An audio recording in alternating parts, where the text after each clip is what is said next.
टंडो आदम समेत डिस्ट्रिक्ट सांगड़ के तमाम छोटे बड़े शहरों में आटे की कीमत 70 रुपए फी किलो तक पहुंच गई। चक्की मालकान, मिल मालकान और दुकानदार बेखौफी से लूट मार में मसरूफ। खुद साख्ता महंगाई ने आवाम को खुदकशी करने पर मजबूर कर दिया, इंतजामिया खामोश तमाशाई। तफसीलात के मुताबिक टंडो आदम समेत डिस्ट्रिक्ट सांगड़ के तमाम छोटे बड़े शहरों में जहां रोजमर्रा की जरूरियात की एशिया की कीमतें आसमान से बातें कर रही हैं, वहां आटे की कीमतों में बेपनाह इजाफे ने आवाम की कमर तोड़ कर रख दी।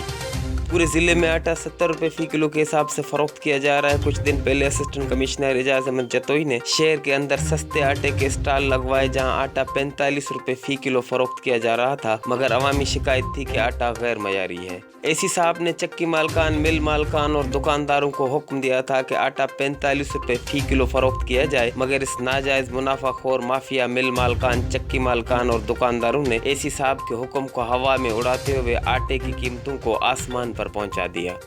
शहरियों के मुताबिक ये ज़ख़ीरा अंदोज़ ब्रोकर्स बहुत ताकतवर माफिया है, जिसके आगे कानून मुकम्मल तौर पर लाचार और बेबस है। ये खुद साख्ता महंगाई करके अवाम को दोनों हाथों से लूट रहे हैं। सांगड़ की अवाम ने गवर्नमेंट ऑफ सिंध से मुतालबा किया कि आटे की ज़ख़ीरा अंदोज़ी और ब्लैक मार्केटिंग को फिलफौर बंद किया जाए और इन नाजायज़ मुनाफाखोर माफिया के खिलाफ सख्त से सख्त कानूनी कार्रवाई की जाए।